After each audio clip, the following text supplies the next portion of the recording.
I'm seeing all right. you. Okay.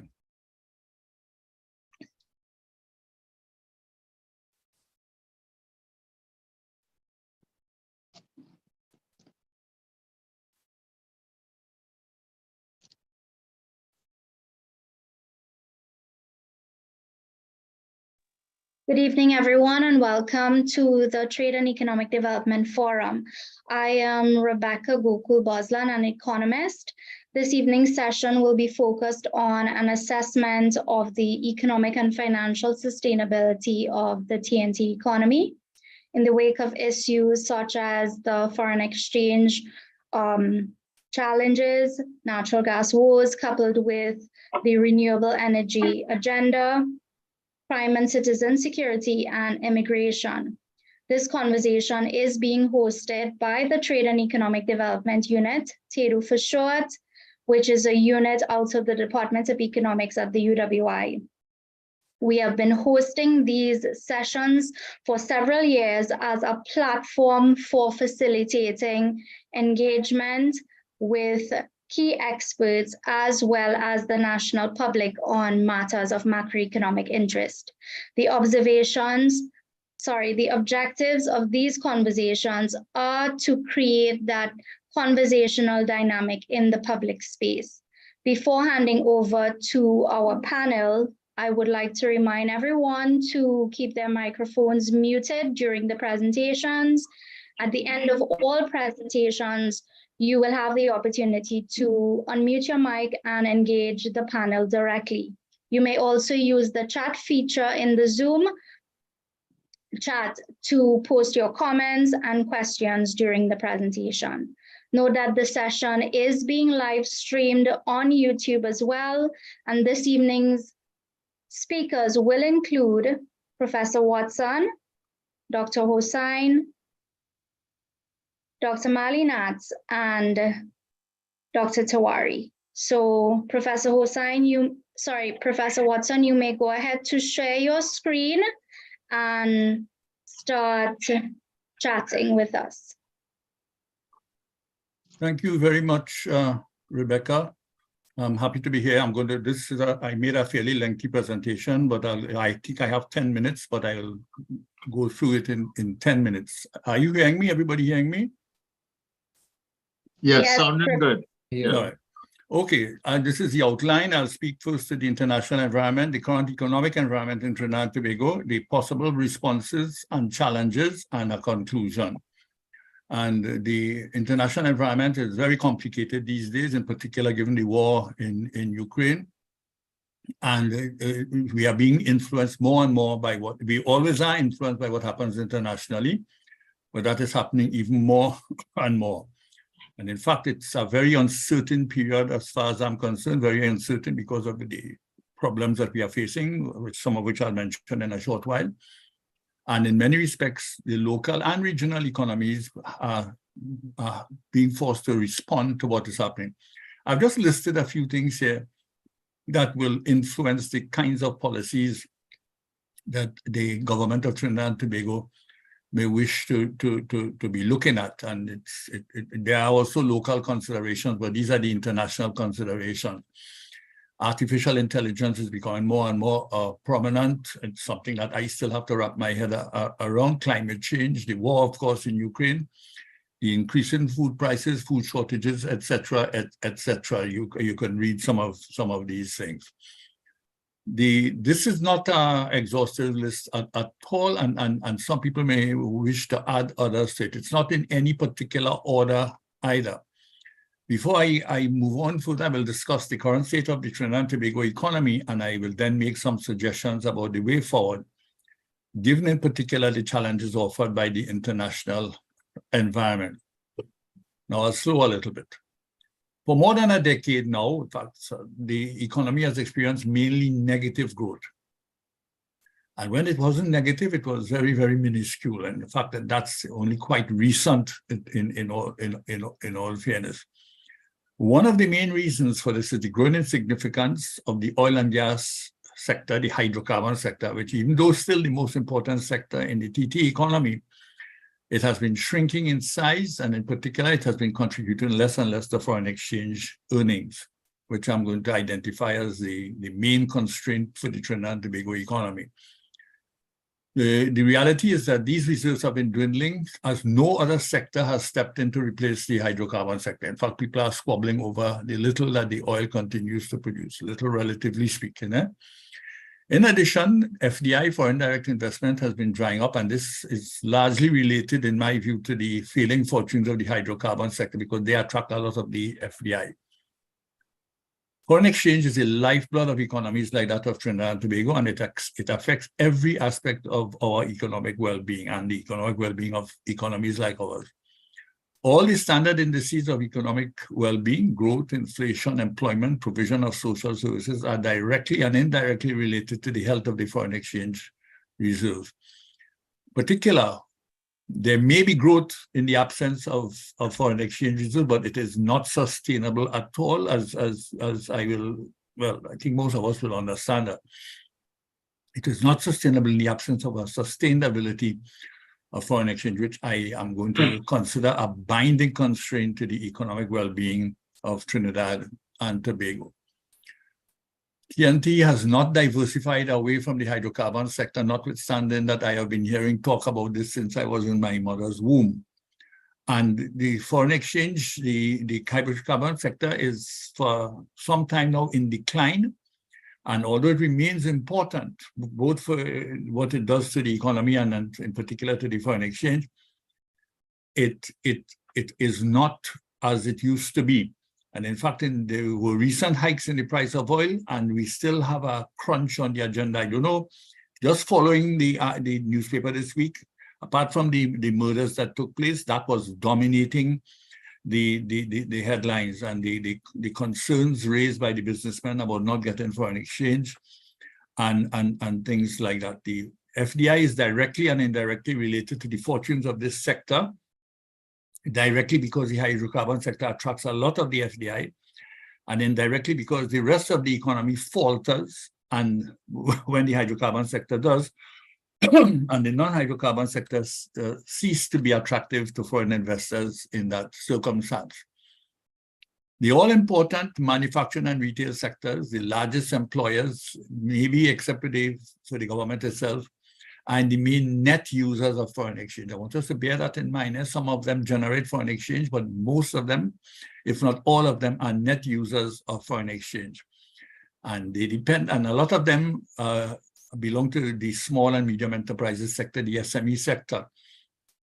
They depend on the hydrocarbon sector to generate the foreign exchange that they need. And you're talking about big enterprises, and I'm talking about names like the big retail organizations, Massy, PriceSmart, and so on, who are foreign exchange users and not at all foreign exchange generators. And in recent times, despite the relatively high price of oil, the price has been rising. It has been rising and staying relatively high. It has come down a little bit, but it is clear that the traditional foreign exchange cow is not as reliable as before. And the prices have risen mainly because of the war in Ukraine and staying there, but because of the falling production levels. I mean, when I was a child, a young man, people would ask me about the oil, and I would roughly say 100,000 barrels a day. It was even more in the good times, but now it's all in the 50, 60,000 barrels and threatening to even go lower than that. We are also facing a situation where people are replacing fossil fuels by other forms of energy, and we are even being encouraged to do that more and more. So even if the prices are tempted to rise, they will be pushed back further because of this. This is just a quick look at our foreign exchange reserves from the beginnings of the 21st century until today. You notice that in the first half of the first decade of the 21st century, there was a fairly decent rise in our official reserves right up to about 2010, let's say. Then it plateaued out with a little bit of movement up and down and hitting a high point at about 2015. But then there's a nosedive. I don't know if you could see towards the end of the chart, 2020 and so on. That's Ukraine interfering with it and keeping it at a relatively steady level, notwithstanding other things. This is just explaining that same thing. Of course, the war in Ukraine also brought other problems. All right, one of the things is the onset of hostilities saw a return to positive growth in TNT. But as I argued before, this is not sustainable. This doesn't happen. And we see it's a lot in fact, you see, there was in the news these days about Republic Bank cutting I saw one of our colleagues, he said he went to Europe and tried to spend some money and he couldn't do it, with his credit card. So these things are all kinds of problems, and this is setting off all kinds of alarms in the SME sector, which depends heavily on Forex that it does not itself generate. This is just a quick glance. This is a mirror image of what we just saw. This is the import cover. As you see, it rose in the early years, and then it fell, and it's now hanging around a still relatively high level, 8 months and so on. But it's clearly not as high as it was in 2010. And what this is saying, what we are seeing here, and is were it not for the war, we would be probably in a very, very serious situation by now with foreign exchange. And even with the war, it's not as not as honky-dory as all of that. Now, what possible responses can we have? As I said, the big problem is the foreign exchange question, and we have to solve that question. There is nothing that we can do. And just look at what you're wearing. Just look at the laptop you're using. Look at the watch on your hand, and just look around for the non-economists among us, and you will see that everything requires foreign exchange. You walk into one of these big places like PriceMart, everything in there, with very, very minor exceptions, is purchased abroad. And when you have a foreign exchange problem, you just can't get these things except if you have other means of getting this kind of information. So the emphasis at the moment is on restricting the use of foreign exchange. The government may have no other choice in the matter. We could discuss this. But that is clearly not an ideal situation to be in, because everybody's quarreling about it. I sometimes get annoyed with those quarreling about it, because I wonder if they think grows on trees. They are not themselves generating the foreign exchange, and they have a feeling that they could work it. They are quarreling about other people having access to it, and that may be true, and they are not having access to it. When you want to go away, you're entitled to 240 US dollars, and everybody's making a big noise about that. Many of us, like myself, we use our credit cards and we ignore the 240, but they are cutting back on that as well, and that may be cut back on thing. And Rebecca will be too little to know what happened in the early 90s. When I went away on the university's business, I used to have to register and pay up in front with my something called, what do they call it again? Traveler's checks. You see, I'm sure some of you don't even remember what traveler's checks are. And that was the reality. And when the credit card came in the early 90s, 1993, April 1993 to be precise, it was a big ease up for all of us. And when we traveled, we could just sign up with the credit card, and we did like everybody else. I only hope we are not going back to pre-1993 times. So my argument is those who use foreign exchange must, as a group, earn foreign exchange. But this is not happening at all. I put sufficiently, but that's an exaggeration. One of the fearful things, one of the frightening things that we have is if and when people make the foreign exchange, and I'm speaking even of the net users. I'm calling, suppose I am a net user, but I sell a product. Imagine I sell a beer, and I make money with that beer. But I just take that same money and I put it in an account overseas. And when I want more money, I go back to the banks to get more foreign exchange. So I am not bringing back that foreign exchange. It's a frightening thing. This happens a lot in the creative sector. A lot of I'm not accusing Marshall and Kess of anything, But I suspect that many of them just leave the money abroad because of the complications, as I mentioned here, of being able to use it afterwards. It's something that we are going to have to solve. It's not only the crime situation, it's the bureaucracy of getting your money back when you want it, and so on. So what we have to do is start encouraging entrepreneurial activity, innovation. I prefer that term. I like innovation and entrepreneurship, and hope that we earn the foreign exchange and that we are able to bring it back. Now, innovation is a risky business. And those of us who have studied it know that very well. Innovation is very often costly. We have people like Elon Musk talk, and they say, if you haven't failed 1,000 times, you haven't tried hard enough, and things like that. So it's costly in terms of foreign exchange in particular, because there's hardly any activity we could undertake in Trinidad and Tobago that will not require the use of foreign exchange. Now, that's not a big thing. I look at the Jamaicans, how they've been doing with the party. Nothing in the party, I may exaggerate here, but nothing in the party, as far as I know, is grown in Jamaica. And yet the Jamaicans have branded the party and they sell it abroad. And I am not sure if it's not making some foreign exchange returns, which is an excellent thing. Doubles is an example like that. Funnily enough, the Jamaicans are now selling doubles, frozen doubles, and so on. I don't know if you're aware of that.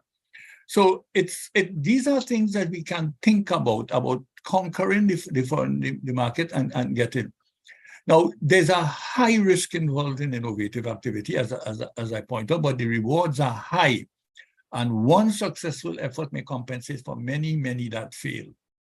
Now, and as I said, it will routinely involve the use of foreign exchange, and there should be, and any activity to be encouraged by the government, or anyone for that matter, should be, a precondition should be that it earns foreign exchange. So, kind of summarizing a bit before I go, we must aim at a diversified economy with much less dependence on the hydrocarbon sector. That doesn't mean that we must not depend on the hydrocarbon sector, with the latter accounting for a decreasing proportion of GDP and foreign exchange earnings. There's a need to encourage and finance innovative and entrepreneurial activity. Deepening and widening of the integration process, I'm going to develop on this a little bit, which may be the one way to guarantee food security, and so on, may be one of the ways to do this. So it's likely to be difficult in the short to the medium term because of pressures due to demands on consumer spending, and we must seek a balance. So I was wondering, because the government is likely to be involved in this, and they are the real holders of the foreign exchange reserves, which goes through banks, and they determine to a large extent how it is used. I think there is room for avoiding some of the most obvious kinds of risk. And I want to suggest a few examples with what I believe, and I could be wrong, this is not, I don't want anybody rushing into this, with what I think are the greatest potential to say, but they are risky, but I think they are less risky. I'm only going to discuss the first three: the education sector, the creative and cultural industries, and the agricultural sector. The others are a little bit, I could deal with them when we are thinking. I mean, the tourism sector, I am actually looking at things like, I don't know if this will fall under the tourism, what they call the new form of bed and breakfast. I forget what they call it, which is something that can earn foreign exchange. But let me just say a few little things about those three sectors. We at the university now, I mean, I have missed it, but online delivery of educational services worldwide seems to offer a lot of possibilities. Now, there is a great tradition. One of the things that we cannot deny in Trinidad and Tobago, notwithstanding a lot of shortcomings, we have a great tradition in the provision of educational services from primary right up to tertiary. And one of the great benefits of COVID-19 has been the provision of training and experience of online delivery. It's not perfect, but it worked, and it continues to be worked. My own feeling is that it should continue even beyond the COVID-19, in particular for some of the older heads, including those at the university.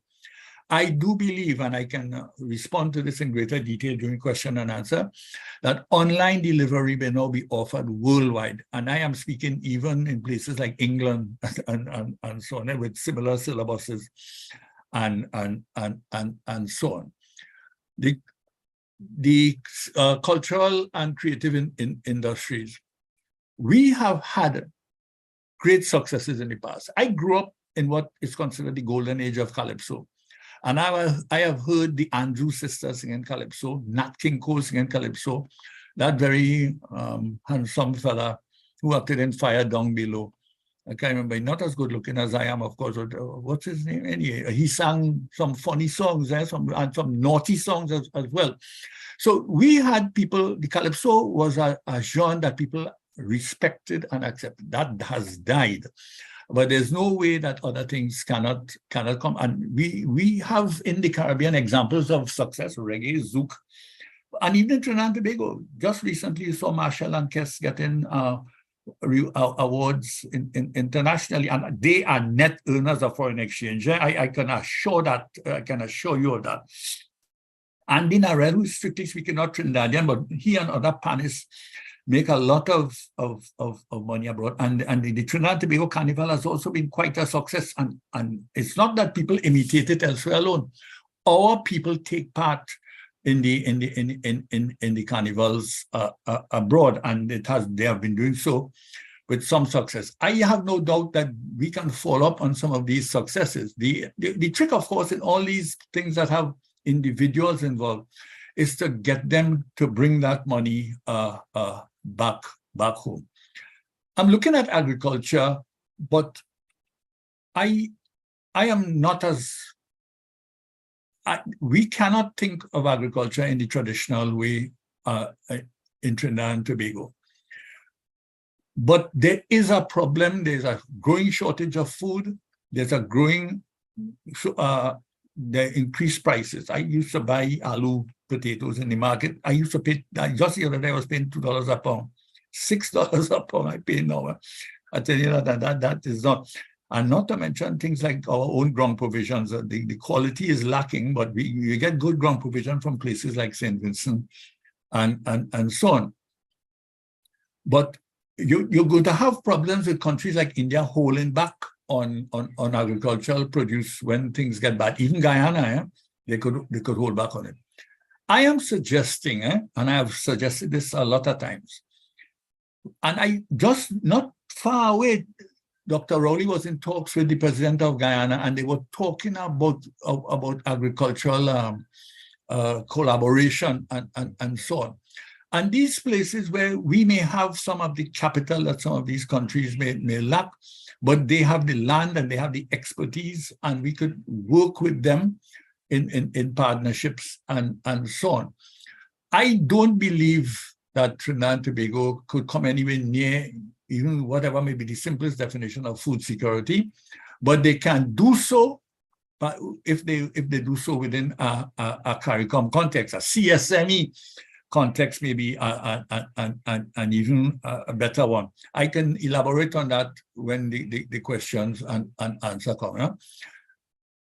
I am looking also at the non-traditional things. I'm going to, I hope I'm not rubbing anybody wrong if I talk about marijuana, which is a potential billion-dollar industry. And I'm not just talking about medical marijuana. I am not a user of the substance myself, but I understand that the stuff coming out of Jamaica and St. Vincent and the Grenadines are really world-class. So that I don't think we could compete with them on that level, because they already have that market cornered. But again, I don't see any reason why we can't collaborate with them in some form. It's not they may not always have the capital, and I don't see why we can't take advantage of that. So I'm thinking that agriculture, we should be thinking non-traditionally. We should be thinking about agri products, things that you put in tins and so on, and not just and collaborating with our colleagues. All right, I am going to conclude. I know I may have gone across my 10 minutes, but Rebecca didn't stop me. I'm just saying that we have a challenging world ahead of us. Some of these problems that are arising here, like the artificial intelligence, like the war in Ukraine, like climate change. A lot of these things are going to present us with challenges that we're going to have real difficulty in responding to in the common future. And just to quote Peter Drucker, it's the greatest danger in times of turbulence is not turbulence itself, but to act with yesterday's logic. That's the point on a little quote from Einstein. In the middle of every difficulty lies opportunity. Thanks very much, Chair. Professor Watson, thank you very much for your time. Indeed, I know that the public has missed your discourse. So before I, so what I'm going to do now, I'm going to hand over to Professor Hussain. Prof, you can go ahead and share your presentation. Professor Watson, could you stop sharing? Yeah, sure. And I will also mute. Thank you kindly.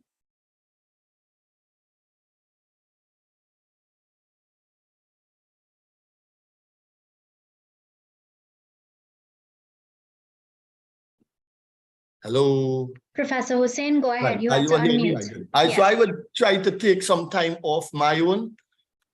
No problem, because Professor Watson was much more interesting anyway. So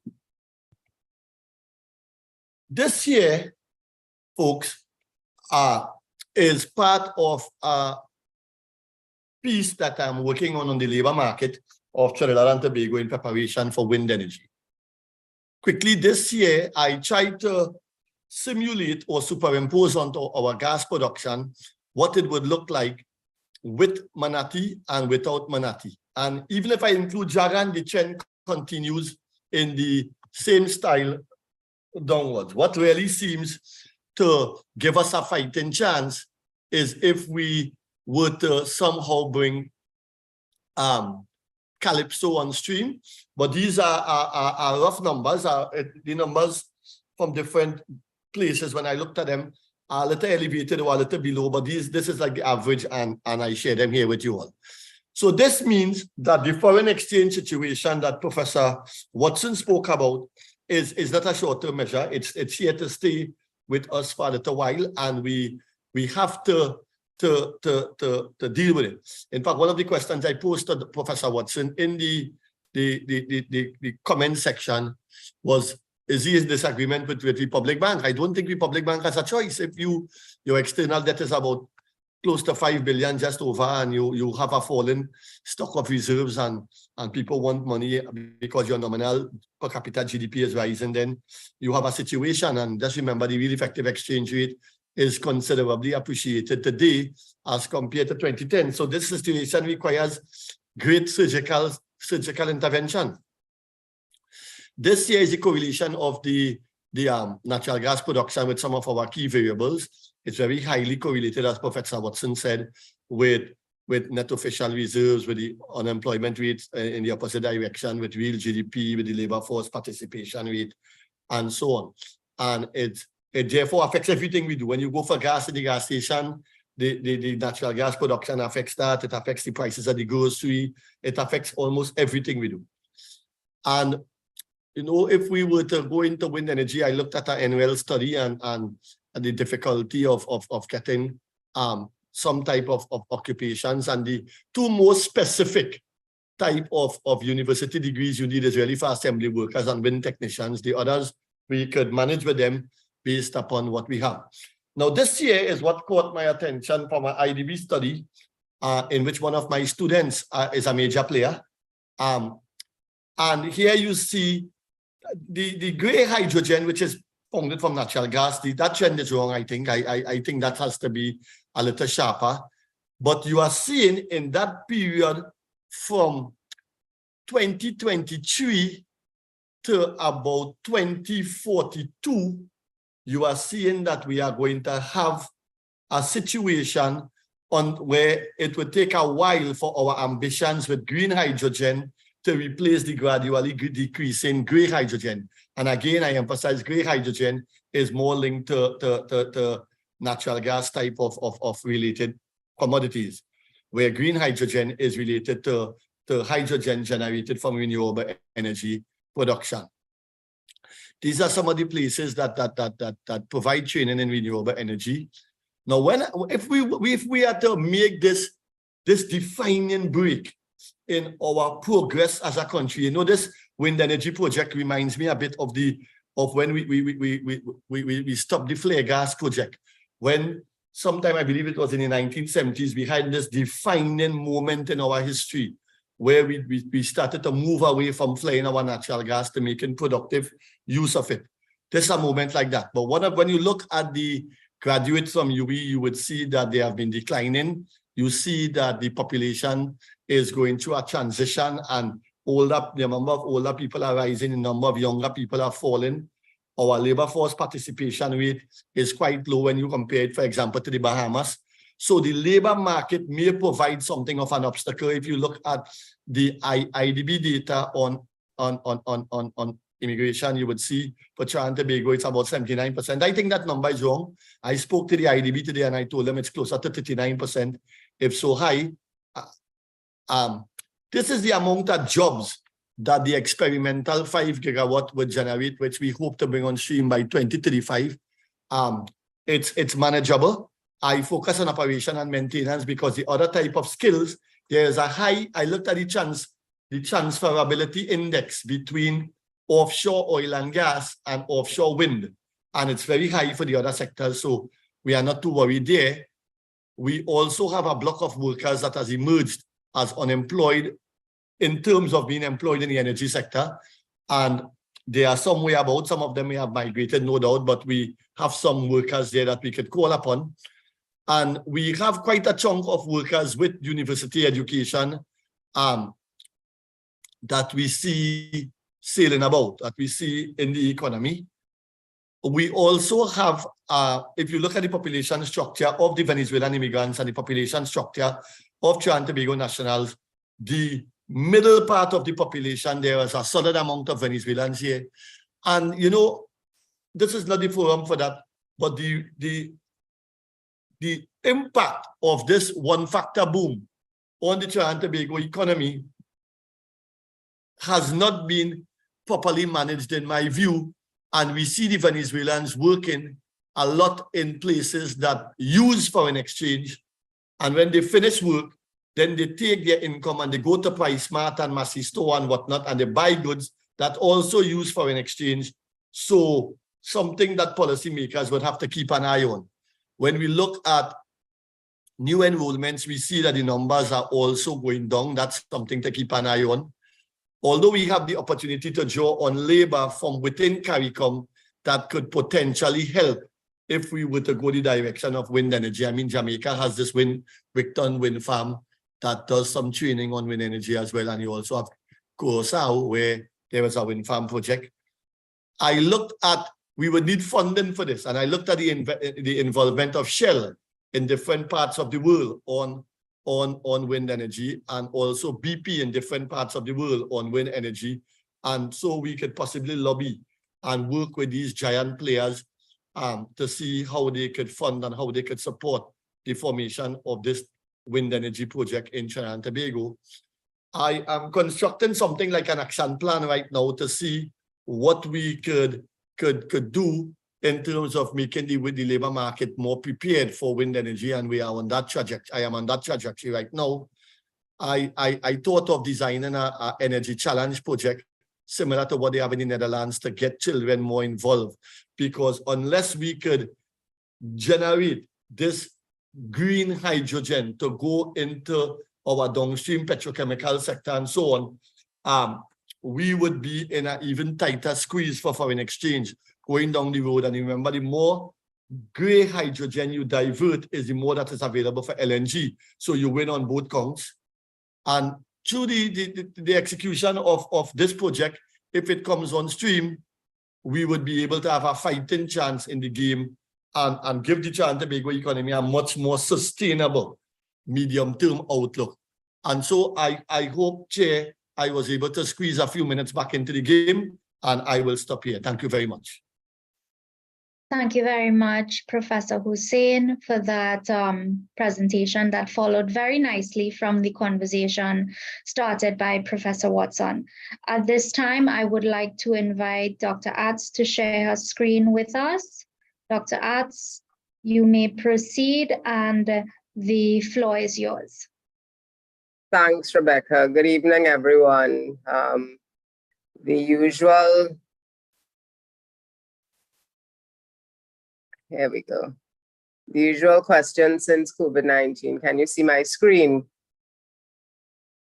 Yes, it's clear. All right. Okay, lovely. Thanks again for inviting me to be part of this evening's activity. I decided to accept Dr. Tiwari's invitation because I was telling him I'm normally on my way to sleep because I'm an early riser. So today is an extremely long day for me. Because I had some commitments this morning.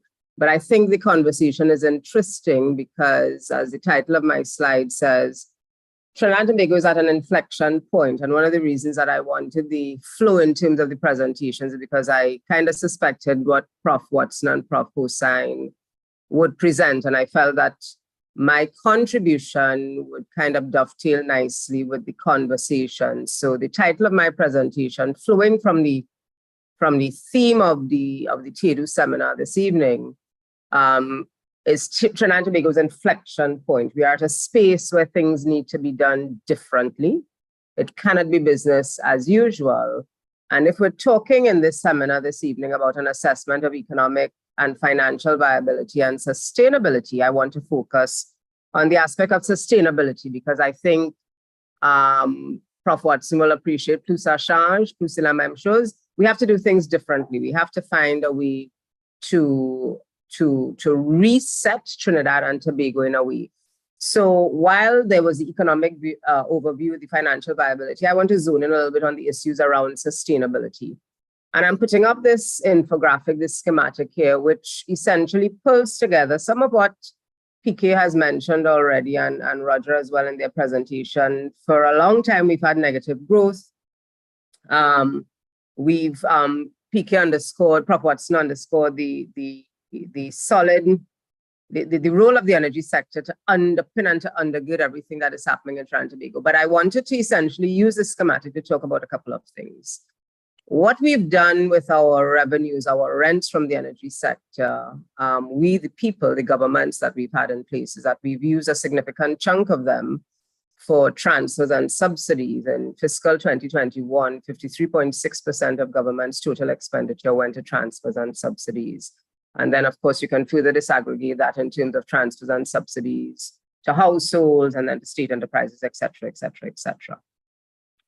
No secret, declining revenues from the energy sector. In his mid-year review, the Minister of Finance said at that time that there was $1 billion shortfall. But then we also have the challenge that is putting an additional layer of pressure in terms of Trinidad and Tobago's energy landscape. All of those international pacts that we have signed on to and the commitments in terms of reducing our carbon footprint. So we've signed on to these things. I was tuning into the UN meeting this week where we were talking about the SDGs. Trinidad and Tobago also is signatory to that, but I think there is now an acknowledgement that Trinidad and Tobago really is not, we're not on target to meet those. So we have a lot of things coming to us. Prof. Watson and Roger mentioned some of the issues, and I really want to put out there the notion of polycrises. There are a number of polycrises facing Trinidad and Tobago. The declines in the energy sector are simply one. We have a number of social crises facing us. We have the existential threat of climate change, not so existential anymore, but all of these things that are impacting on Trinidad and Tobago in a very real way, and more so in terms of our energy sector.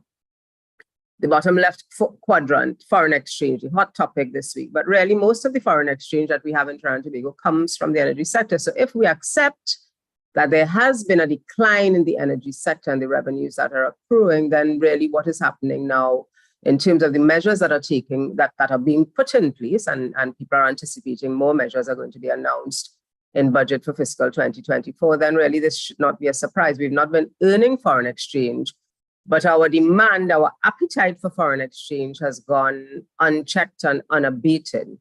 We also need to face the fact that we need foreign exchange to service debt. So separate and apart from all the consumer demand that is taking place, we also have to service debt. And then the last thing, we have a number of social challenges: youth crime, youth unemployment, and I will share in a little while some data from the Trinidad and Tobago Police Service in terms of youth involvement in crime. There is also, and that is something that I think we need to look at, but not in isolation.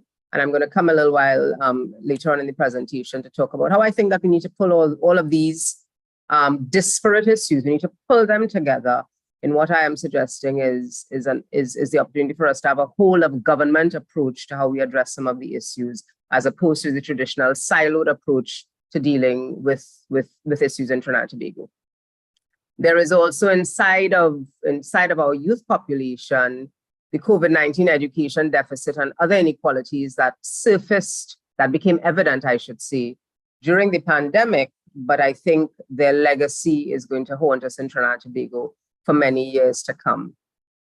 I'm going to put up 2 slides based on data that I received from the Trinidad and Tobago Police Service, looking at youth arrested and charged for serious crimes between 2018 and 2022. The bars tell a story there, looking at possession of firearms, significant, the number of youth that the police have been able to capture. So this doesn't necessarily mean these are all of the youth involved: robbery, breaking in offenses, etc. So the number of youth arrested and charged, and then of course the number of youth who have been victims of serious crimes between 2018 and 2022. Robberies are significant there, rapes, incest, etc., etc. Now, why am I putting this up? Because I think we are isolating crime in a sense from some of the other things that we probably need to keep an eye on. What is happening to our children in schools? What is happening to our high school dropouts? Are we keeping track of those young persons who then find employment in criminal activities? So streams flow into rivers, the famous saying, and I think we really need to kind of focus on the symptoms as well as the problems when they manifest themselves. I'm going to come back to deal with these data a little later on. So as I said, an inflection point, an opportunity for us to reset and an opportunity for us to rethink where we are in Trinidad and Tobago. So the conversation around the energy sector transitioning, swinging the pendulum away from non-renewables such as the fossil fuels into renewables. Roger spoke about green energy, green hydrocarbon. Yes, all of these conversations have been happening for many years, but are we really moving the pendulum along? And I don't think that we are, because what we are in fact doing is still maintaining an appetite for things that are funded by the traditional energy sector, when we have established that the traditional energy sector is not as buoyant as it used to be, and it is not contributing as significantly as it used to be to the economy of Trinidad and Tobago. But everything that we do still revolves around the energy sector. So in terms of policy resets, there are 2 things that I want to suggest. Structural adjustment, which is something that I've spoken about in other fora over the last couple of years, and structural adjustment linked to a well-framed industrial policy. So we talk about economic diversification since Rock of Ages was a pebble, but we've not really advanced in terms of that conversation. And I like to frame it a little differently, because when we talk about the industrial policy, what we really are doing is targeting industries to provide alternatives to the energy sector, but we're also building very robust ecosystems around those alternative sectors.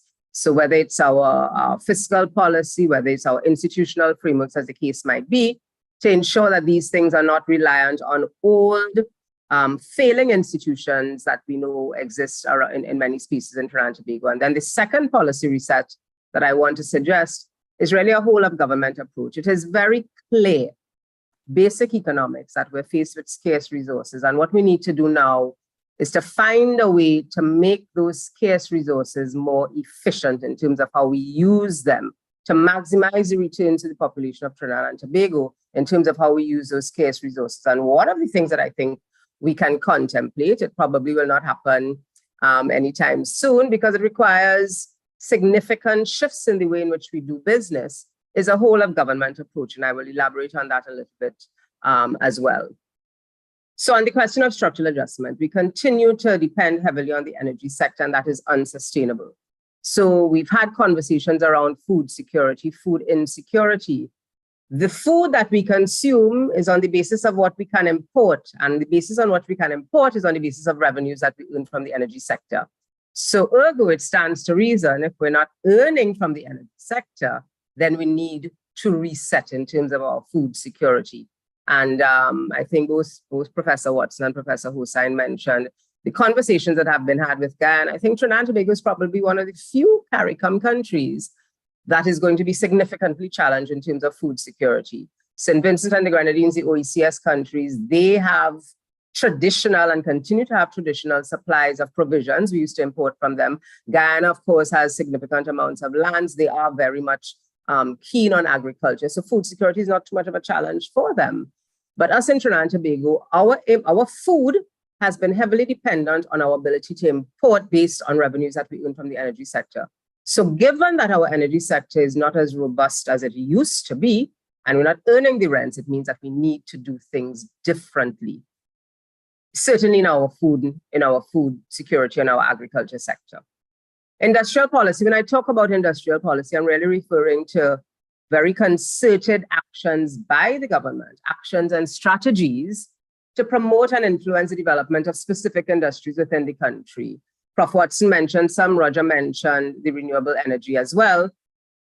And the objective of that industrial policy would be to enhance competitiveness and growth of domestic industries, foster innovation. Someone said in the chat, do we really have a culture? And this is where we need to link what we're saying that we want to do with the realities. I would agree that we don't really have an innovation society, an innovative culture in Trinidad and Tobago, except in bits and spurts, and we see it particularly in the creative industries. I always applaud the artists who, when we were locked down in 2020, they recognized that they needed to essentially sell their craft. And all of our artists found themselves in other countries performing. They were outside of Trinidad and Tobago earning their foreign exchange. And we can have a conversation around the foreign exchange that they probably keep outside of Trinidad and Tobago, but they innovated and they reinvented themselves. Does our education system as it currently is structured foster that kind of innovation? So we can't be talking about entrepreneurship and innovation, but all of the requisite institutional frameworks, including our education system, are not conducive to that kind of culture. So the industrial policy I'm saying is that we target very specific industries and we put a robust ecosystem around those particular industries, the fiscal frameworks, the institutional frameworks, the workforce planning and development. We need to have, and Roger put up some slides in terms of who we are training, what we're training them for, and where there will be a deficit in terms of the kinds of employees and the kinds of skills that we will need if we are in fact going to move Trinidad and Tobago forward in a manner that is sustainable. Then we have to have all of the requisite parts in place to support that. The conversation around structural adjustment, again, I want to talk about the micro, small, and medium enterprises, creating conditions for greater foreign and local investment in export-oriented industries. I spoke about the food and nutrition security, but I also want to talk about a carefully calibrated social and socioeconomic policy, social policy, including the fiscal policy to support this structural adjustment. If it is that we have in fact been using a lion's share of government's expenditure to support transfers and subsidies, and we no longer have those kinds of resources available, then we have to look at doing things differently. And I don't want that to be interpreted to say that you're going to cut old age pensions tomorrow morning or in the next budget. But I'm certainly saying that some of the transfers and certainly some of the subsidies have to be revisited because we can no longer afford it. It is now very evident that we can no longer afford to have those. A little bit of conversation around the micro, small, and medium enterprises. And I feel that very often in Trinidad and Tobago, SMEs have now become the new buzzwords. People want to use SMEs. You know, you throw that out there. If you don't have the foreign exchange, it's going to stifle SMEs. It's going to this, that, and the other. And I think it is important for us to disaggregate among not all SMEs, I think, are created equally. And I think we need to be a little honest in terms of our conversations around micro, small, and medium enterprises. So from a research perspective, we can talk about different kinds of SMEs. The Schumpeterian ones, the ones which innovate and create something new, which essentially add value to the economic space. So they're not the ones who in the second category are really normal business. They buy and sell. So they use the foreign exchange to import clothes and cell phones and all of these kinds of things, and then they sell them. That is not contributing to economic activity per se. And then you have the third kinds of SMEs, micro, small, and medium enterprises, that provide employment opportunities where none exist. So they create things at the community levels or at the national level. So local economic development takes place. And while they are potential engines of growth, we would want our SMEs to also be net earners of foreign exchange and catalysts for socioeconomic transformation.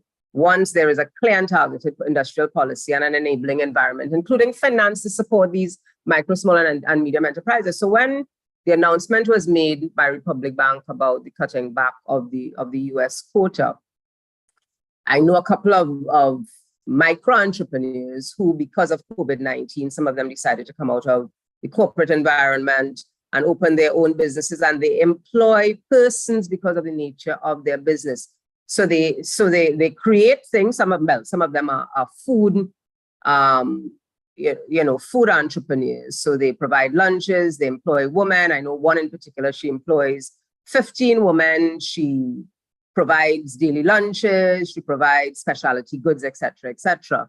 And she says, yes, she does use her credit card to buy things like her packaging materials, because the providers of the packaging materials locally, they have used the opportunity of COVID-19 and different kinds of restrictions, the online taxes, et cetera, the bureaucracies of clearing things from customs, to raise the prices to a point that is stifling her. So she says it's cheaper for her and less frustrating for her to buy online her packaging materials for her small business, because she says she has to find ways to ensure that she earns money to pay the staff that she employs. So I think we need to, in the conversation around small and medium enterprises, we need to ensure that there is a typology. We need to have the supporting research to help us understand the needs of different SMEs and how they use foreign exchange and their potentials to earn foreign exchange. Because as I said, I don't think all SMEs are created equally. And then the second thing that I think we may want to contemplate as we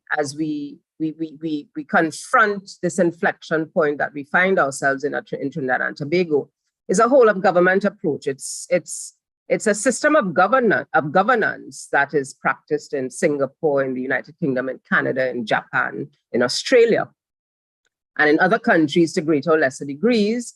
But I know certainly in Singapore, they started using this governance approach in the 1990s. And the conversation is really simpler. When you're faced with limited resources, as we are fastly approaching, or some would say that we are already in a situation where we have limited resources, it makes sense for you to use those limited resources in a way that maximizes the return on the investment. So you use those resources efficiently, and you have very clearly identified outcomes that you want to accomplish. So you shift from a siloed and fragmented governance approach to a more interconnected and collaborative model. You have coordination of policies, programs, and resources across different government entities. And this is something that sounds far-fetched, because that is not the way we're accustomed to doing business in Trinidad and Tobago. My ministry is mine, and your ministry is yours. And we see it on the roads every day. Wassa giveth, and somebody else taketh, and then the potholes. So there is no coordination. So there's major roadworks taking place, and no one knows that it needs to be covered up. And we see it in several different ways. So the whole of government approach also recognizes that some of the societal challenges are multifaceted. And I think of national security. I'm not a national security expert, but certainly if the data coming out from the TTPS that suggests that our youth are very actively involved in crime, if the data coming out of the Ministry of Education on occasion suggests that, yes, some of our youth have fallen out of the education system on account of COVID-19 or because of different social challenges that they might be facing, then it stands to reason that before our youth get involved in crime, there should be some mechanism that says, these children have fallen out of the education system, so let's try and capture them before they get into a life of criminality. So the whole of government approach is going to help us deal with some of these issues. And of course, there is a role for the Ministry of Social Development as we know it. But instead of having these siloed approaches to addressing issues, we have one kind of common approach. And the fourth bullet point there is really that we cluster priorities around 3 to 5 high-level multi-year objectives and with very clear outcomes that we want to achieve moving forward. So I'm saying, for example, crime, transfers and subsidies, foreign exchange, and people. How do we use the limited resources that we have in Trinidad and Tobago? And the budget on October the 2nd is going to have, again, the usual listing of who gets what and who doesn't get, as the case might be, and the largest amount, and I suspect the largest amount might go to national security simply because of the crime situation we're facing. But do we really get sufficient return on the investment from these allocations? Or would it make more sense for us to have a more coordinated approach to address some of these challenges that we're facing in Trinidad and Tobago, and some of these challenges that are growing in nature and essentially casting a very dark shadow, a very dark cloud over Trinidad and Tobago? So the whole of government approach is really what I'm suggesting. And here, just another schematic, just to kind of show how it could work. Workforce research and planning. What kind of workers do we need to help us address the sectors that we want to promote economic growth in Trinidad and Tobago in the non-energy sector? So there has to be some link to the education policy in Trinidad and Tobago that speaks to what is happening in terms of the non-energy sector that we want to use to promote economic growth. National security. How do we look at social programs? What is happening in what is currently the Ministry of Social Development? How do we link that to what is happening in the Ministry of my youth development, my DNS, as it were, youth development and national service, to what is happening in the Ministry of National Security, because they all involve youth, so that we use the resources in a way that yields better outcomes. One of the things that can benefit, of course, from the whole of government approach is the whole question of sustainable development goals. We have these SDGs that require, by their very nature, an integrated and collaborative approach, but they're domiciled in one ministry. Trinidad and Tobago is heavily dependent on fossil fuels, but we talk about reducing the carbon footprint as part and parcel of what undergirds the sustainable development goals. So the whole of government approach allows governments to align policies and programs across sectors, such as the environment, economy, and social welfare, to foster sustainable development. So in summary, my points are that we must acknowledge the inflection point. If we do not speak truth into where we are in Trinidad and Tobago, then we're just fooling ourselves, and we're going to keep regurgitating these conversations. We must acknowledge the need for a reset. It is not business as usual. The energy sector is in trouble. We do not have a crystal ball to see when that is going to turn around to our benefit. The dragon might dance, but it is not going to help change our fortunes anytime soon. And then we also have to agree on how to reset. Agree to the need for us to change. We need to be committed to changing our modus operandi in Trinidad and Tobago. So if we want to talk about economic analysis, financial analysis, but more so if we want to talk about sustainability, we have to be prepared to make hard decisions, but coordinated decisions to take Trinidad and Tobago forward and to achieve economic growth, particularly focusing on the non-energy sector as we move forward. So I would like to end my contribution here and to thank you again for your attention. Dr. Hatz, thank you very much for your time. We appreciate you giving us the opportunity to engage you in this manner.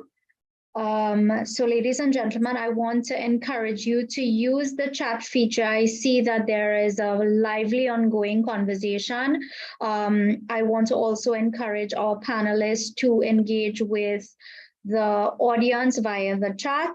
And as I hand over now to Dr. Tiwari to bring home our conversations on economic and social viability. Dr. Tiwari, please unmute your mic and you can go ahead.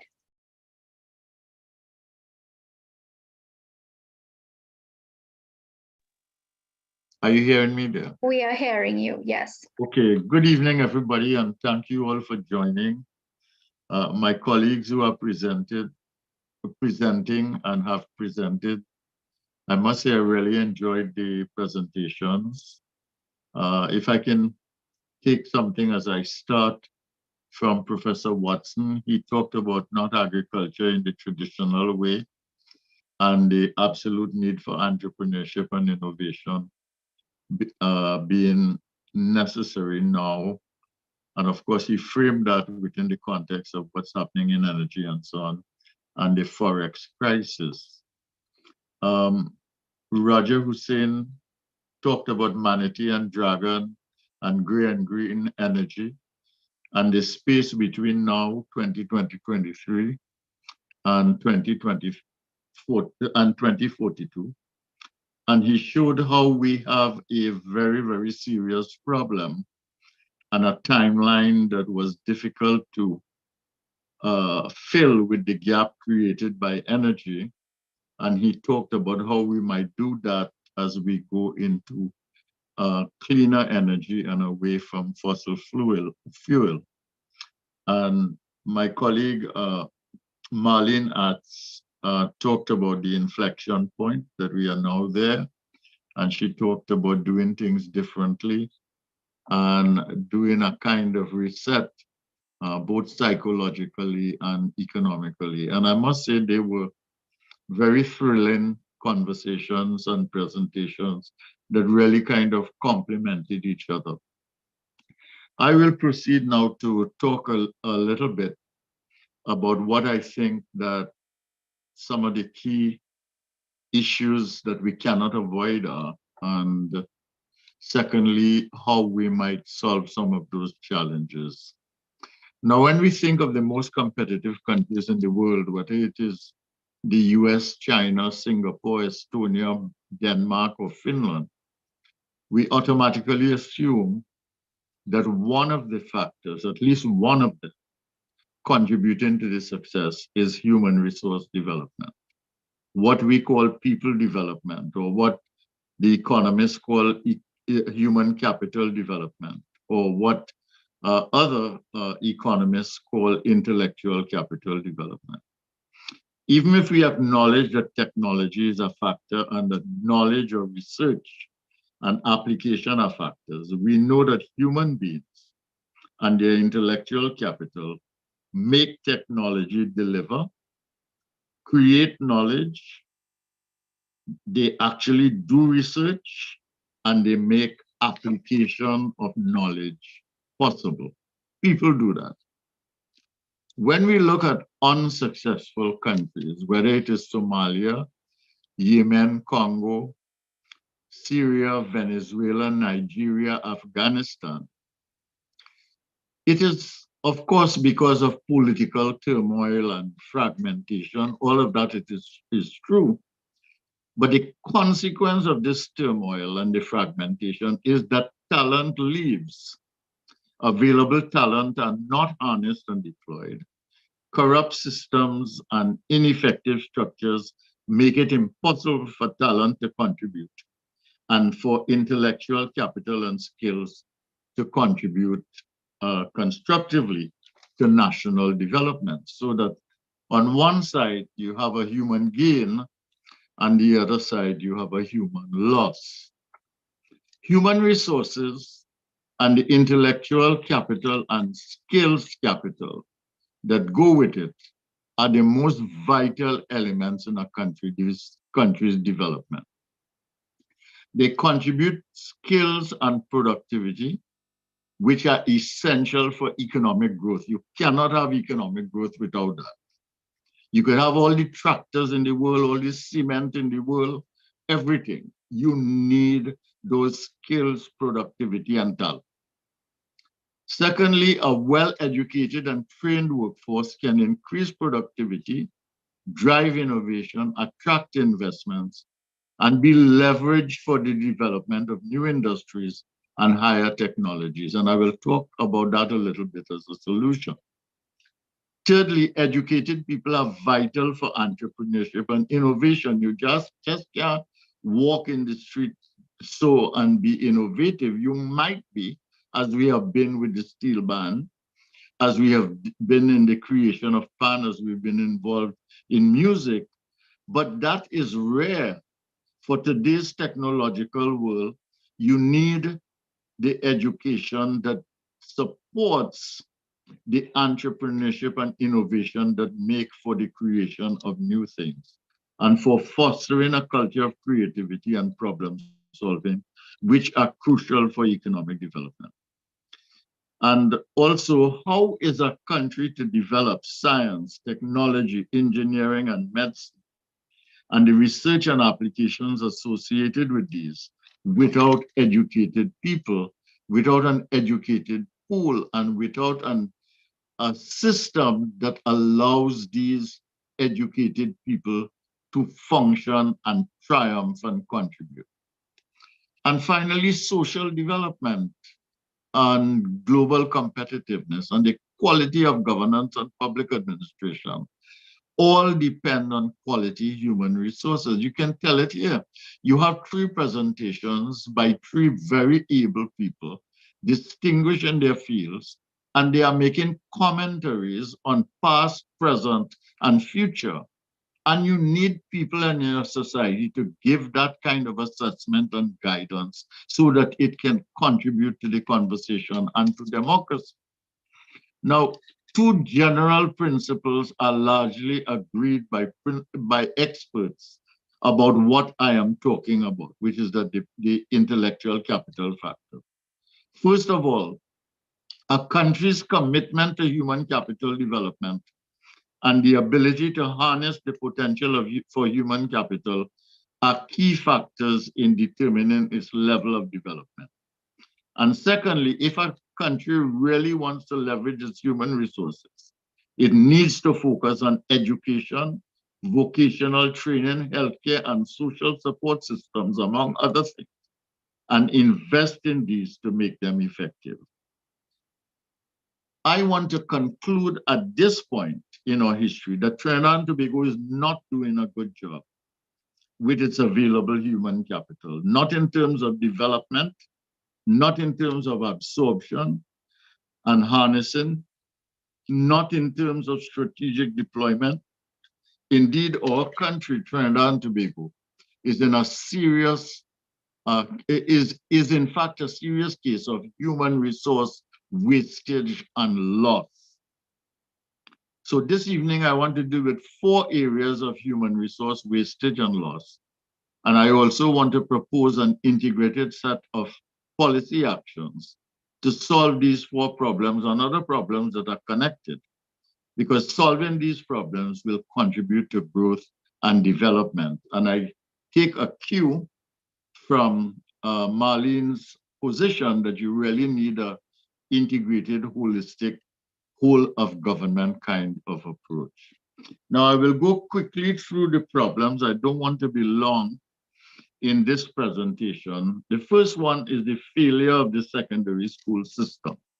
Now, I can say a lot about this, but suffice it to say that you are talking about approximately 10,000 of a 20,000 cohort, 8 to 10,000, who do not have any kind of certification at all, and who find themselves in a situation in which they can't enter the economic mainstream, and they can't easily go on to further education. Now, the government has some programs. They have social programs, they have training programs, they have programs that allow for the capture of some of these people before they get into difficulty.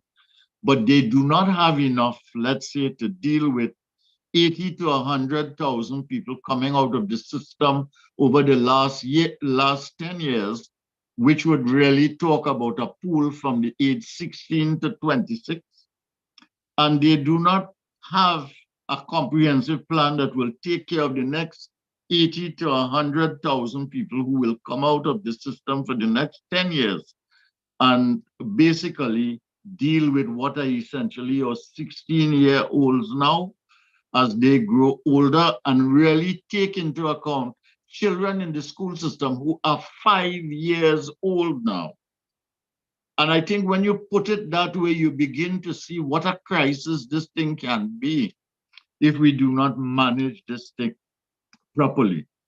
Because you are talking about a pool of people, your human capital from the age of 5 in school now, if you're dealing with 10 years hence in the future, and you are dealing with someone who is at the age of 26, if you're dealing with 10 years ago coming out of the system, and that pool of 5-year-olds to 26-year-olds, you are talking about a potential wastage of 8 to 10,000 people a year who cannot make it in terms of further training and skills for themselves, and who cannot make it in terms of mainstreaming in the economy.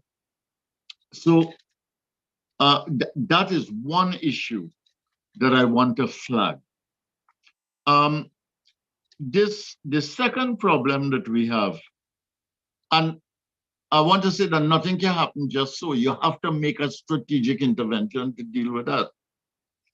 The second problem that we have is with creating, is the throughput out of the tertiary sector. Literally, we have about 5,000 people coming out of the system, UE, UTT, COSTAT, the private sector producing people, etc. You have about 5 people of these.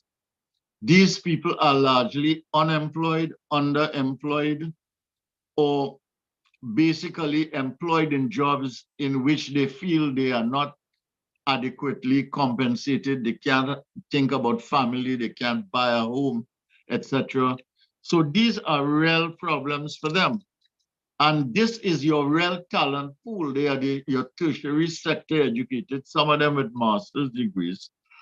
And this is a major problem. So the question is, what do you do with that? And again, if you check 10 years, you're talking about 50,000 people.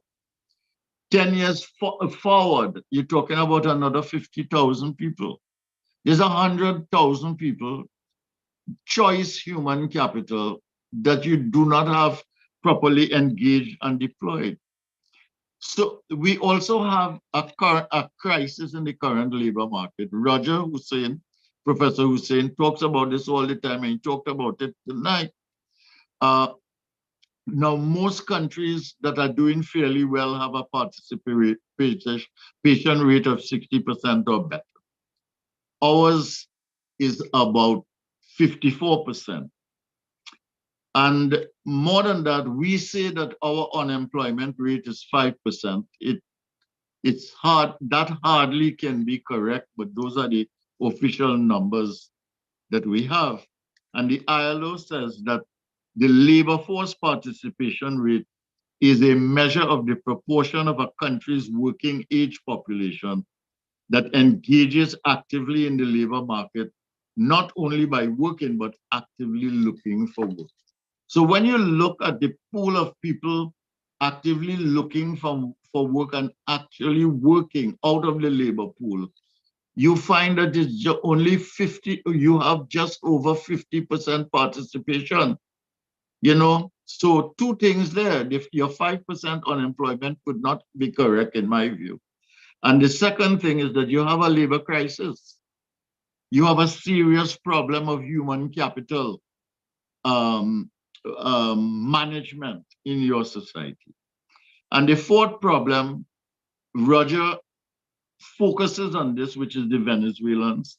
We have a real problem here because if you have 20,000 official, 120,000 people unofficially, let's say it's somewhere in between, it's 100,000, 90,000, etc. And you take into account that some of them are unskilled, some of them have professional skills, some of them are university educated, all of them are Spanish speaking. This is a God-given gift to a society that you can use as a human capital asset in order to do something with it. If you deployed it properly, if you strategized about it, and you decided how you were going to use it. So given these 4 different sectors, high school,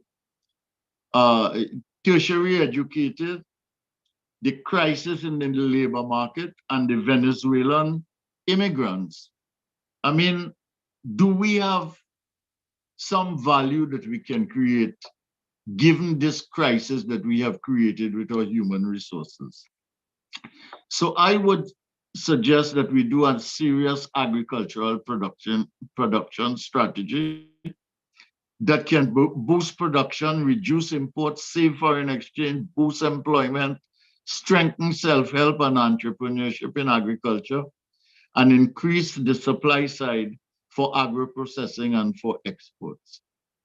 This could also enrich tourism, school feeding in schools, and change taste patterns of the children in school in favor of local foods for the future. This could include a strategic boost for traditional farmers in food production. So you take all the farmers now and you try to deal with that. That might involve some government expenditure, dealing with flood, dealing with drought, dealing with access roads, bridal larceny, stuff like that. Then you deal with government's youth farming program, which they have initiated. And that is being supported by UWI and by technology as well. So let's make sure we get that right, and it doesn't fail in any way. Thirdly, active promotion of protected, scientifically driven strategies for food production and fish production. Let us have a series of entrepreneurs, however many they are, 10, 20, it doesn't have to be 100, and get them to invest in that, and we find the mechanisms. Dr. Arts talked about getting the various elements of the structure in place to make some of those things right. I would say promote urban farming for community self-sufficiency throughout the East-West corridor, driven by an absorption strategy for youth with knowledge and training support accompanying it. And you have it in every community, you move it down. If in every community, you'll get a handful of people who are interested in that. You don't need hundreds in communities. You might need 100 along the corridor, 200, but you get them involved in it and you use urban farming strategies which are well known, which are well tested, which are successfully practiced in other parts of the world. And that is part of the strategy of food security that is emerging now. They are building towns and cities in which agricultural production and food security are built into those cities, and they are taking farming to the cities. They are not waiting for the farmers to come to the cities. And therefore, we can be innovative in that and do that. We could involve the Venezuelan immigrants, some portion of them, in agricultural production to support existing farmers. This is a low-cost enterprise. The urban farming can be managed not to be a high-cost enterprise. You could build a massive but well thought out, organized plan for deployment of young labor for tree planting, environmental conservation, and other environmental and tourism supportive projects. And you do it all over Trinidad. You manage it in a certain way. You could get the local government involved. And because we have to find a way of getting foreign exchange to make up for the loss in forex revenue from energy, because transformation of the energy sector, whether in terms of new production of natural gas, wherever we find it, or transformation of the energy sector to clean energy, is not going to give us that in the time that we need. And people are going to starve during the process. And we are going to have social dislocation of a very, very challenging kind in the country. And therefore, we must deal with that. So we need to bring the agriculture to support the tourism sector, and we need to map out a plan for about a year so that a year from now, we could begin to reap the benefits of this strategy globally, whether it is in Canada, whether it is in the US, whether it is in England or Europe, but also here we have an opportunity to bring together a pool of Spanish-speaking Venezuelans and organize and orchestrate a strategy that targets the Latin American countries in a very specific way. And you don't have to fly a plane to every country every day of the week. You know, a plane going to a country one day a week and going back to the country another day a week could do wonders for this kind of thing properly organized and handled. So I would say we need also, with that Latin American strategy and with the traditional strategy, but well planned, well organized, you link this to agricultural production, you link agricultural production to regional tourism by making arrangements with governments in which agriculture is a serious problem in terms of producing the food for their tourists. Barbados is one, Grenada is one. We could probably contribute in Jamaica as well. They might have shortfalls. And you develop this and you develop a cuisine strategy in your own country with the hotels, etc. Link this with environmental issues and environmental strategy. The tourism can be boosted by synchronizing events involving conference, cultural diversity, the arts, music, panjas, theater, entertainment, and street food. You are not bringing tourists to do that. You are having a tourism strategy that brings tourists here from other parts of the world. And when they come here, they meet that because all of these things are organized, orchestrated. They are part of a lively society in which they can engage, an environmentally friendly society, a warm and hospitable society. And we have sun, sand, and sea also. Now, government is not good at developing tourism. For 60 years, government developing tourism in this country, and they have not done it yet. Generally, this is a private sector task, supported and facilitated by government. In Costa Rica, you don't have a Ministry of Tourism. Tourism in that country is driven by the private sector and its stakeholders and supported and facilitated by government. They do their business, they organize the tourism industry and they say, government, we want this, government, we want that. This is where we want to support airlift, this, that, etc. And the stakeholders need to be brought together to have that holistic approach to tourism, whether they are in hotel, whether they are in transportation, whether they are in bread and breakfast, whether they are in entertainment, whatever they do, you bring them together to be part of the solution to this thing once you have a strategy for getting the tourists here. So agriculture, tourism, cuisine, culture, and the arts and the environment can make a difference in job creation, environmental enhancement, food production, forex savings and earnings, transformation of taste patterns, bringing arts, culture, and diversity alive, and providing economic opportunities for artists. And of course, what that means too is that your art and entertainment industry becomes alive. If we are taking tourism seriously and we want foreign exchange to come in from outside, then we might want to add sports tourism as a specialty. That is being developed now. We can see the potential already, and properly harnessed and organized, it can be big business. Higher educational tourism. This is a serious matter. This is a country that has good climate. It is a lovely country to live in. And if we manage crime and the other problems and so on, then we could have educational tourism as a factor here.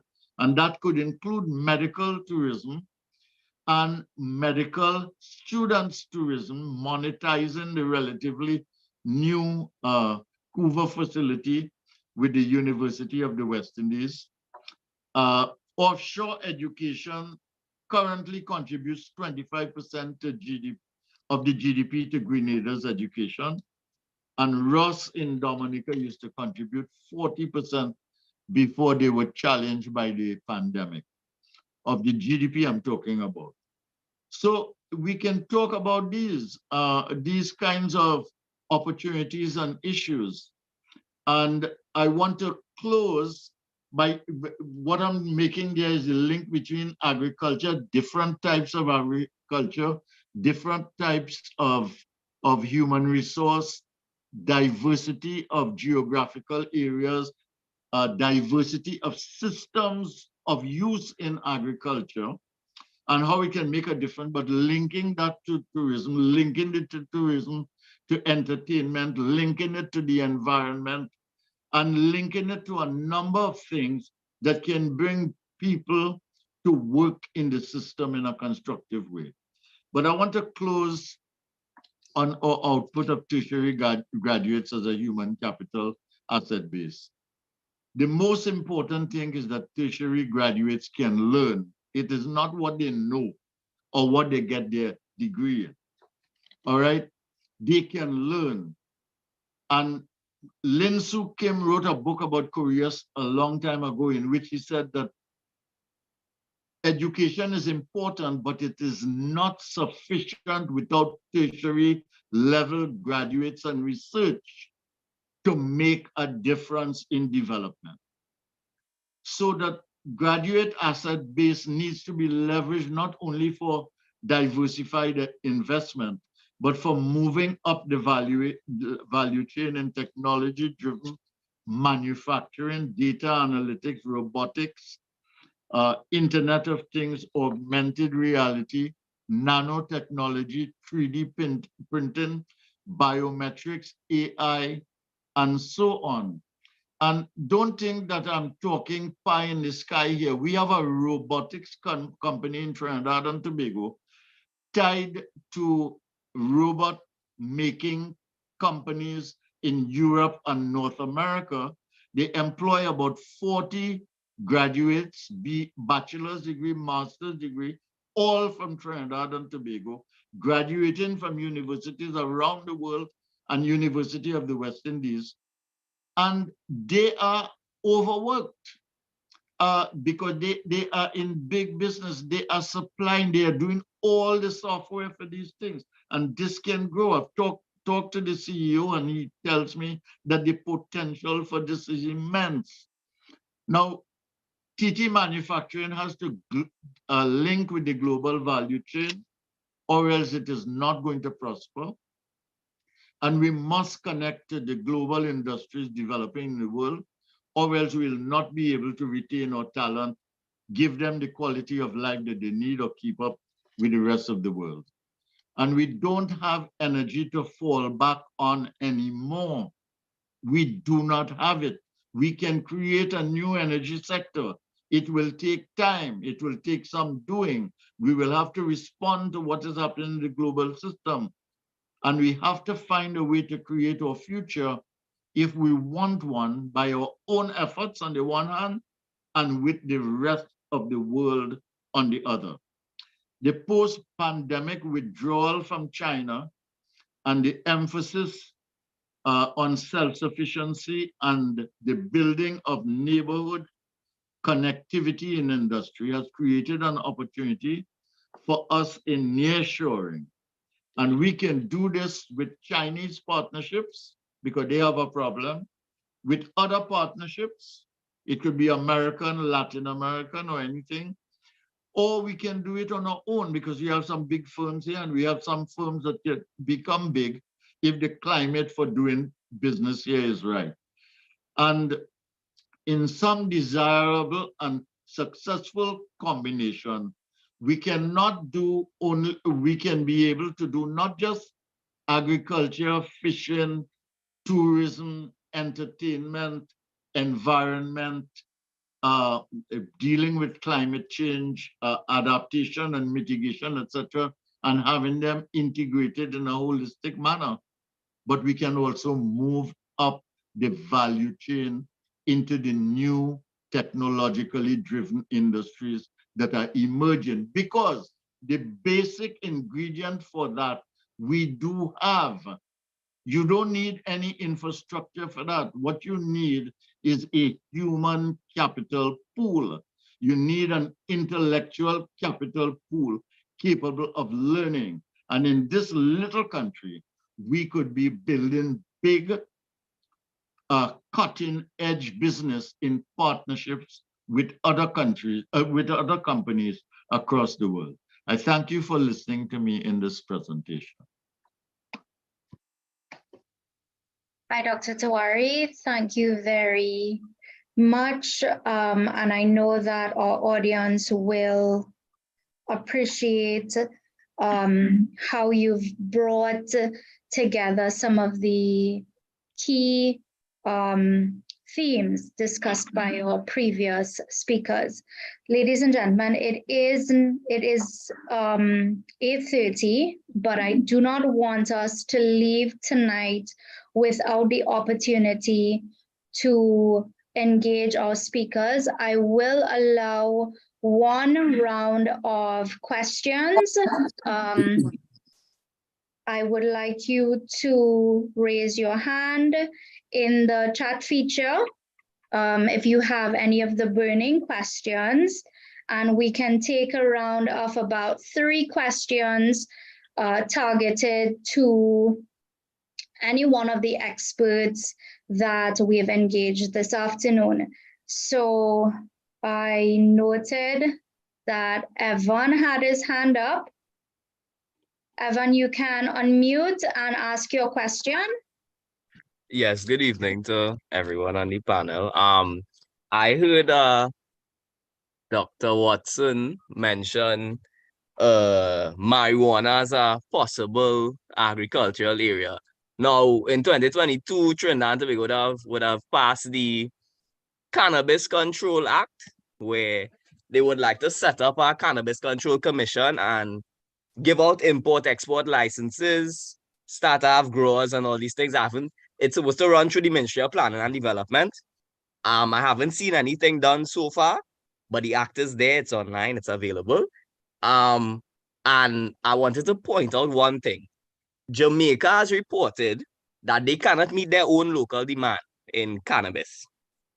A lot of Caribbean countries use the drug culturally, and there is the avenue there for that export and for that security in terms of Jamaica uses, for instance, they import from Canada more than they produce within the country to use within the country. And there are a lot of exclusionary things in place in the act that I'm seeing that are running Jamaica into problems right now with the planters. They can't profitably do this with all the regulations and things in place. And we're modeling our protocol on these past things that we see in failing in terms of they can't compete on the international market with something that they culturally dominate in. So I think that a little more should be put into that cannabis side in terms of research and the avenues, the real, there's no research as well being done in the plant itself for new strains, higher yields, all these things. It was widely illegal for the past few years. So we have an area here that is untapped. So we have low technology and we could use that low technology to just put a little bit of research in it. And we will be so much bigger than I think a lot of people are given credit for. And the legislation is there and a lot of things are, moving towards that. So I just wanted to mention that I heard it said today, and I for a while now I've been, preaching this a little bit. So I just wanted to, I appreciate the platform, Doctor. Evan, thank you for your comment. Before I allow any one of the panelists to answer, I would like to take 2 more questions. So, Mr. McDowell, can you unmute your mic and ask your question directed to any one of the experts on our panel? and I will ask them to answer in their wrap-up. Yeah, I wonder how many believe in spontaneous outcomes, unanticipated outcomes, animal spirits. If we have a labor force, a potential labor force that has a certain level of training, beginning from the primary school, you know, myself and I try to remember his name, he's from Chaguanas, Doctor of Technical Vocational Education, talk about what's happening in the primary school and what hasn't happened in technical school for a very long time. And when I say primary and technical school, I'm talking also about the school for the arts, the school for the culinary school, the school for the visual arts, for the theater arts, the school for agriculture and farming. Rather than having everybody matriculate as if pretending that people are going where they're not heading. Why can't we focus on what's happening in the primary school and in those kinds of places? Instead of still be trying to say what should happen. I went to a school, a secondary school, praise God, I got caught there, where I had a very wide curriculum. We did farming, I did woodwork, others did metalwork, some did bookbinding. I did a full GC certificate. Some didn't do well at that. We had fencing, we had theater arts school, we had swimming, etc. And what we were told is that you are being prepared for life. And I don't know of anybody who went to the school that I went to who is not capable of making a living and who is involved in crime. I remember Justice Lucky, who was a graduate of the same school, high school, saying that he never met a scout before him. That's an important thing that's missing. So I think that we're talking about doing all kinds of things, which are important. The state must set a stage for the enactment of certain things to happen, for certain factors to come together. But there's also this part of creating the conditions that we seem to be emphasizing for the last, since independence, are those that will lead to a degree. And I think this is the biggest failure, as Dr. Tewari alluded to in his presentation. And, you know, so I think that, but there's still this emphasis on trying to direct the economy rather than believing in spontaneity. That if we do certain things, certain outcomes would occur. Animal spirits, spontaneous combustion. That is where the focus should be. Apart from dealing with some things that you all speak of must be done immediately because we are in a serious crisis. But where are your beliefs in relation to what I have offered this evening? Thank you. Thank you for your comments. Anthony and Joshua, just unmute quickly and let's direct your question. Hi, good night. Anthony, go ahead, yes. Yeah, hi, good night, everyone. Two things. Well, the first one is it's a suggestion. I don't know if Mr. Hussein would be able to touch on it.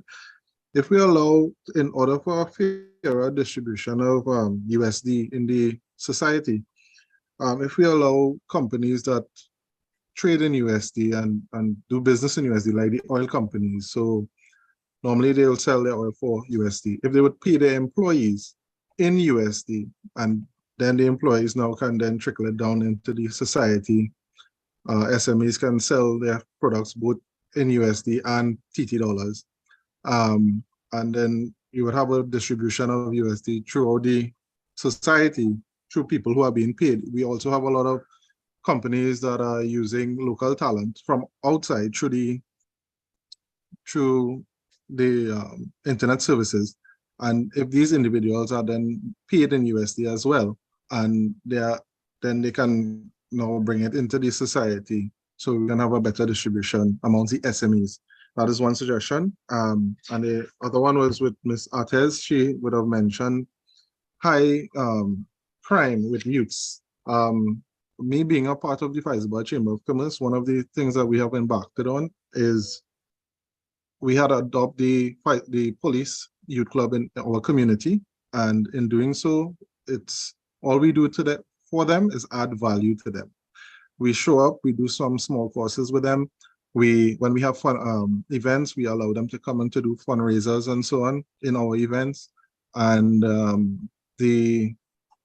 some of the business people in our organization, I personally would have gone and do some courses, like a 3-day course with the youths and so on. So it was because the club exists, and it's just for us to show up and add value to them in the youth club, that is. So that are my 2 contributions. Thank you. Thank you very much. I'm just going to ask Kwesi to add his last question, and then I'm going to hand back to the panelists. Kwesi, unmute your mic.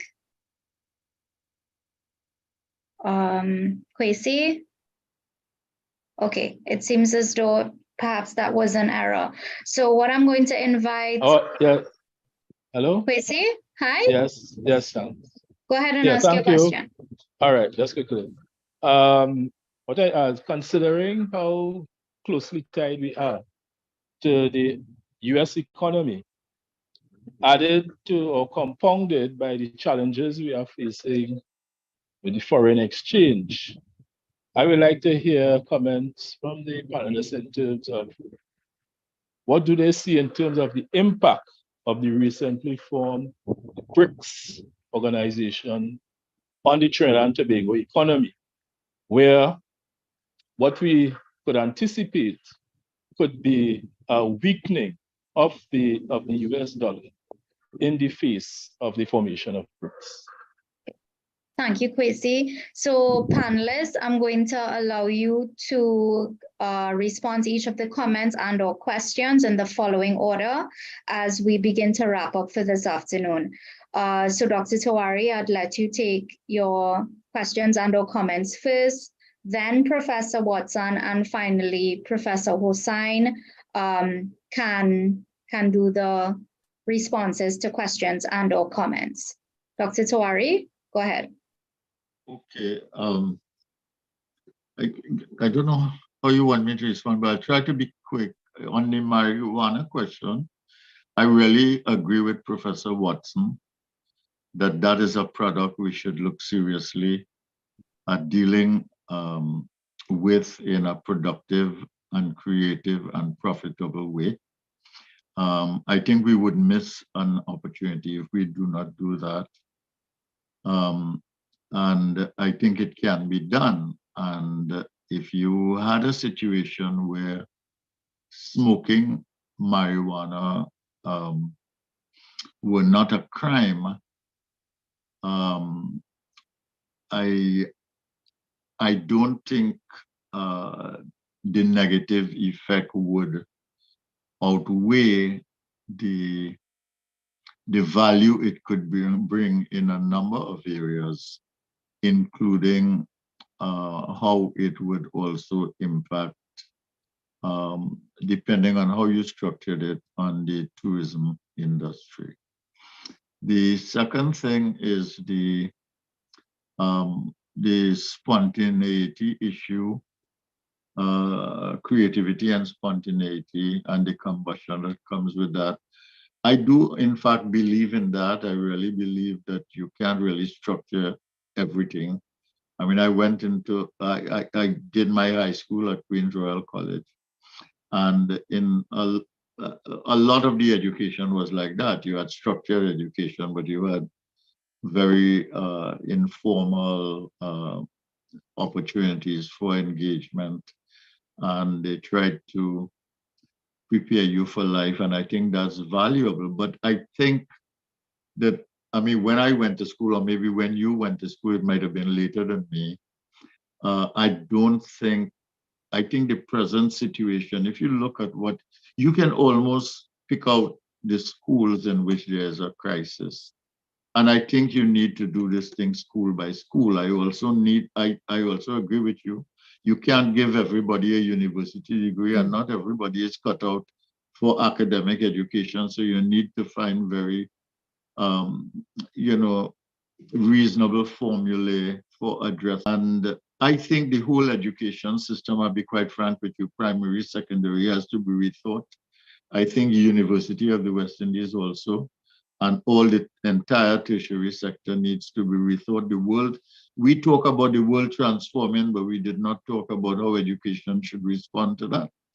And I really think that there is room here for a serious strategy that is related to the business of the world we are living in, the values that we are trying to create, and how the education sector is going to support that.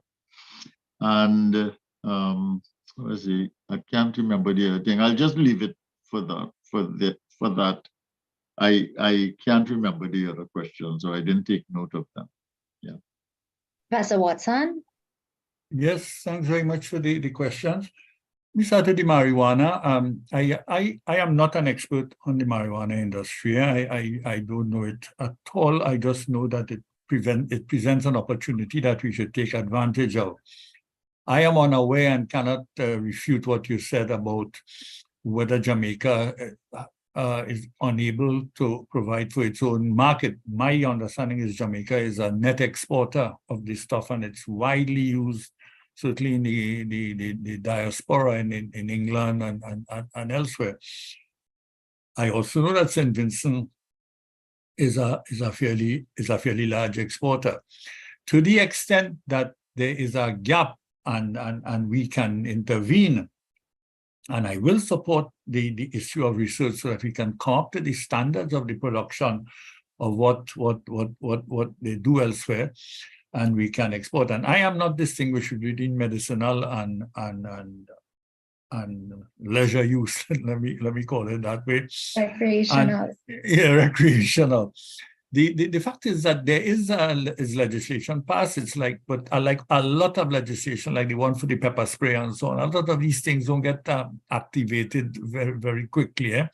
And every day I hear, so many murders taking place, and all I could hear is that they had a marijuana break and they arrest people for having marijuana and so on. And I find that so annoying. This is something that should be, this is a news that should be of the past. And yet that is what we are hearing. In the case of the animal spirits, I am not in any way, I don't think anything I said was in contradiction with this. I think the government must be a facilitator, though, because whatever animal spirits you have and whatever you try to do, when it comes to activating an idea, money is going to be required, and that money is going to be in the form of foreign exchange to a large extent. And this is where the government is going to become important, and will probably need to have some idea as to what your animal spirits are going to be leading. If you could have your animal spirits and you don't need that intervention, that's very good, and I would support that. My own suspicion is that is not going to happen. As I heard this thing about paying in the US dollars, I never thought of it before, but it may not be a bad idea. I wonder if it's not going to run into a legislative problem with the government of Trinidad and Tobago. I am not sure whether it will be. You know that the companies pay tax in the form of US dollars to the government of Trinidad and Tobago. That is how the foreign exchange enters the system here. What you are suggesting is another way to have foreign exchange enter into the system. I want to remind you, though, that the oil companies, BP in particular, they pay very well, but they don't employ a lot of people. So I'm not sure that money is going to make a big dent. It may be very, very useful to those receiving the salaries, but I'm not sure that it's going to really impact a lot. The big chunk of the money in US dollars that we get is from the taxation paid by the oil companies, particularly BP. On the last issue, it's a point that I had in my presentation. The BRICS, let me put it this way: the BRICS are becoming an alternative to the US, and they are involving countries that are developing their own currencies. The Chinese yuan, and there's the Brazilian money and so on. But no matter if that should replace the US dollar, we are still going to have to be earning foreign exchange, and that is important. I don't think we are going to be invited to be part of BRICS so that our dollar is going to get tied up in it. I don't think, I mean, we could try, and in that sense, that would save us a lot of problems, because if the TT dollar becomes tied up in the let's call it the BRICS dollar, for want of another term. The way I'm understanding this, a lot of the dealings are going to be done in the Chinese currency, which is the one that is going to really be the one challenging the US dollars. And that is in fact already happening in large parts, many countries in Africa and elsewhere, that people are paying their bills in the Chinese currency. And Trinidad and Tobago then will still have to earn the foreign exchange in the Chinese currency, if you wish, or any acceptable currency. It's not only the US dollar that is valid. The euro is acceptable, the yen is acceptable. It's just that the US is our major trading partner, and our main product, oil and gas, they are cited in US dollars. The BRICS issue is one of global geopolitical issues that will affect us. And it could very well be that we may find that we are holding a lot of US currency that we may find not as valuable as it was before. And that is where the new BRICS will come in. But we will still have the need to earn foreign exchange unless they start accepting our money as they accept the US dollar, which I am not seeing in the long run, well, in the medium term. Thanks very much. Professor Watson, thank you very much for your comments. Professor Hossain. Yes, so thank you. Just a quick closing comment to the person that asked about the foreign exchange. If it is we simply are not earning enough foreign exchange, if it is our export of our main comparative advantage goods, we don't export it in sufficient volume as we used to before, and we are not fetching enough foreign exchange, then the problem would remain no matter what currency we trade in. We simply don't have enough foreign exchange. And so the solution has to be to look for export sectors in which we could generate foreign exchange. And I would close by saying there is a methodology to this. There is a scientific way that this could be approached.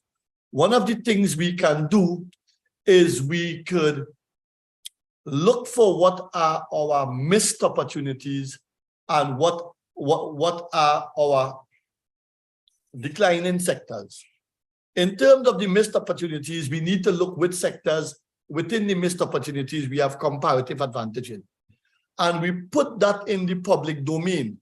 And by putting that in the public domain, we increase the probability that firms with resources and manufacturing firms could latch on to these missed export opportunities in which the country has comparative advantage and that are therefore low-hanging fruits. We could also work out the competitive import substituting areas for Trinidad and Tobago and put that information in the public domain, but there has to be a drive. And as part of this drive, you need, I think the situation is so bad now that you need a team led by the Prime Minister of Trinidad and Tobago with 6 or 7 of the relevant ministers dealing with the ease of getting business done in Trinidad and Tobago, so that when you identify these things, you must not wait 200 days for electricity permit and X days for a WASA connection. You have to push these obstacles away. And these low-hanging missed opportunities in which we have comparative advantage are the areas in which we need to plow our resources into. And it may well be that we have to take $1 billion from the HSF, I'm just saying, and put it into export earning opportunities that has good potential so that we generate even more export revenues from that investment from the HSF for future revenue earning opportunities for Trinidad and Tobago. But certainly we need to be thinking this problem out. We need to be looking at the permutations available to us to not talk about diversification, but to diversify the economy. We need to move from talking now into this scientific methodology, or else the closeness in terms of the stock of external debt and the stock of international reserves, they are about, one is about 6.4, if I remember correctly, and the other about 5.4 thereabouts, means that in the near future, perhaps by the end of this year or next year, we could see them crisscrossing. And that is not a good situation that, for Trinidad and Tobago. So I think we have an opportunity now in the context of this crisis to make this lurch forward by removing some of the obstacles that limit our capacity to export, and more so by doing the hardcore scientific work that will guide the manufacturing sector and other sectors of the economy and entrepreneurs with resources as to where to invest. I thank you for the time and the opportunity. Thank you very much, Professor Hussain, and special thanks to all of our panelists who participated in the conversation this afternoon. And of course, to the audience, thank you very much for your time. Thank you for remaining with us, and look out for future conversations as we delve deeper into the issues at the macroeconomic level. Have a pleasant evening, everyone. Good night. Dr. Bosler?